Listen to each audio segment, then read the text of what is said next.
I have a question, a potentially divisive and controversial question. Two questions actually. Do you think God supports acting? Because acting is basically lying. So do you think God supports it? That's one question. The second question, do you think God understands acting?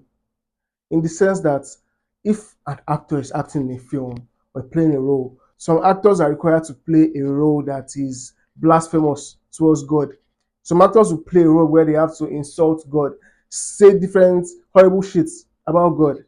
So God's seeing that because he sees everything. God's seeing those films and seeing that this actor is acting a film. What do you think God feels about that? Do you think he understands that this person is acting and he does not mean all these things he's saying? Or do you think God gets mad at it? And why I'm thinking of these questions, why I'm asking these questions, one is because of this film, and two, because I've heard so many times that God created us in his image. So if God created us in his image, we humans are kind of like God. Maybe that's not how I should say it, but you get the idea. So let me use myself as an example. Let's say I'm a prominent figure, and in a film that an actor acts, the actor says terrible things about me in the film. Me, I know I'll be mad at that actor because why did they talk all these kind of things about me? Yes, I know he's acting. I can't help but feel like a part of myself has been disgraced or discredited. So my ego takes it, my ego suffers for it, and I just feel mad at the actor. And if I'm created in God's image, does God also feel that way when actors say some blasphemous comments about God? What do you think about it? Me, I think I've also heard when they say God is a jealous God. So I feel like God does not understand acting. God is going to judge an actor because he plays a role a kind of way and he's blasphemous about him. I feel like God is going to judge that actor actually. One, because the actor can easily say, no, I'm not going to play this role. I'm finding an excuse for God now. The actor can easily say, I'm not playing this role. I'm not doing this so thing. But the actor goes ahead and plays that role and says some horrible things about God. And I feel like God is just going to be angry about it. So what do you think? That's just my own one man's comment. What do you think about that question? Do you think God understands acting? Please comment below and let me know your point of view. Welcome back to the channel, everyone.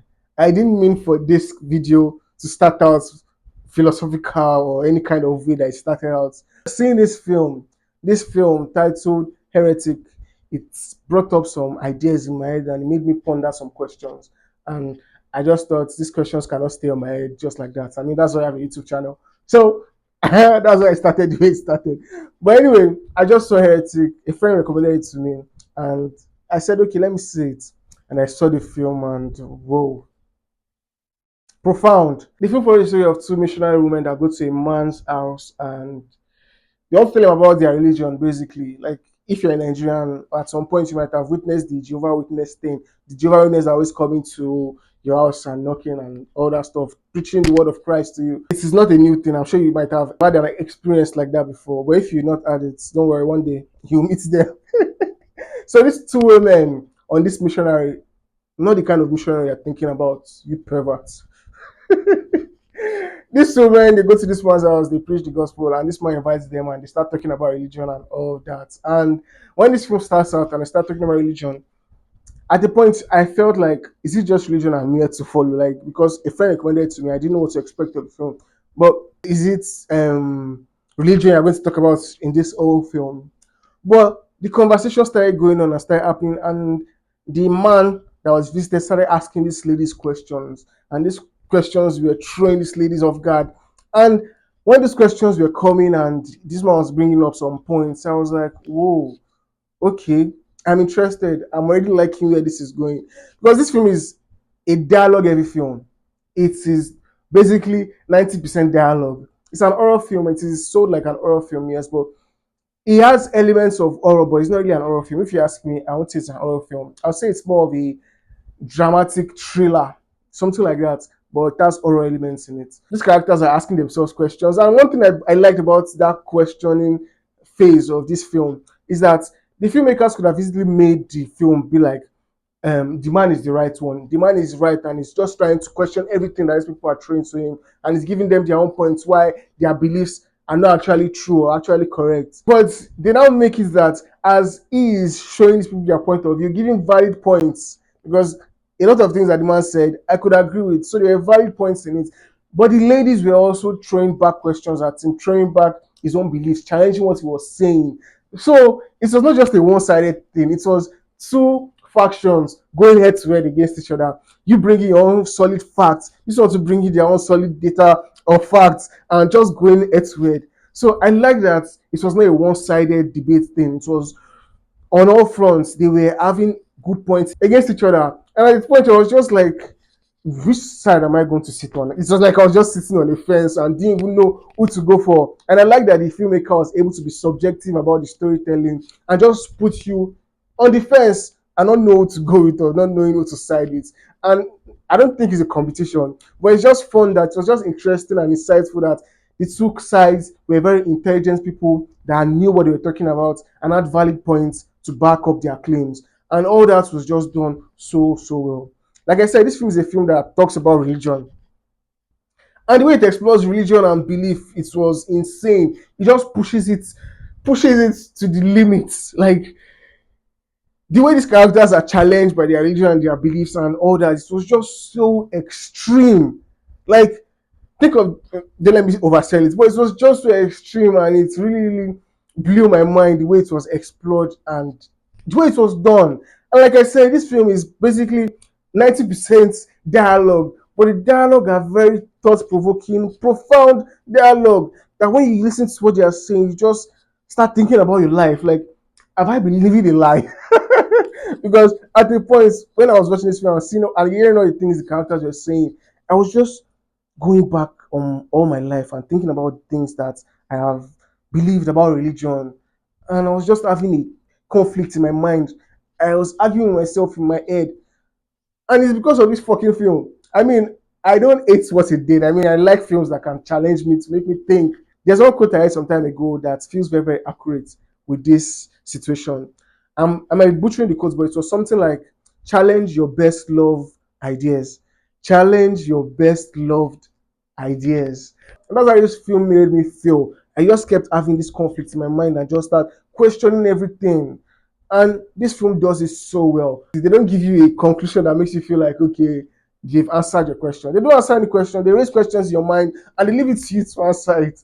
And I love that aspect of it so much. And they just did a lot of things so right with this film that blew my mind. And like I said, this film is sold like an horror film, but it doesn't really feel like an horror film. But there are some things that they use in this film that just heightens the horror factor in it, like the horror elements in it. For instance, the cinematography. The way the cinematography was in the first few minutes, in the minutes where the characters were getting to know each other, introducing themselves. This was like the cinematographer or the director was trying to do, like, how do I put it? It's kind of like when someone gets high. Once upon a time, I used to smoke, and I got so high. I got so high that I thought I was in hell.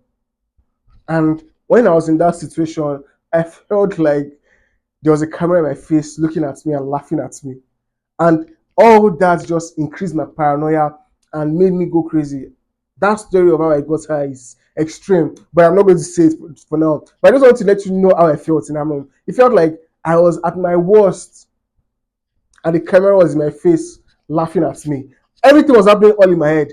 And that's how the cinematography was in this film. The cinematography goes and just makes you, they mess yourself. Like that was the kind of vibe I got from it. And it was something that added another layer of uneasiness to this whole situation. And man, I did not have an idea this film would be as good as this. The characters we spend the most time with are just three people, two young ladies and an older man. And I was just so invested, so hooked with the whole storytelling, and this film blew my mind. Speaking of the actors, all the actors they delivered fantastic performances, especially Hugh Grant. Hugh Grant plays the older man, and his performance in this film was wow.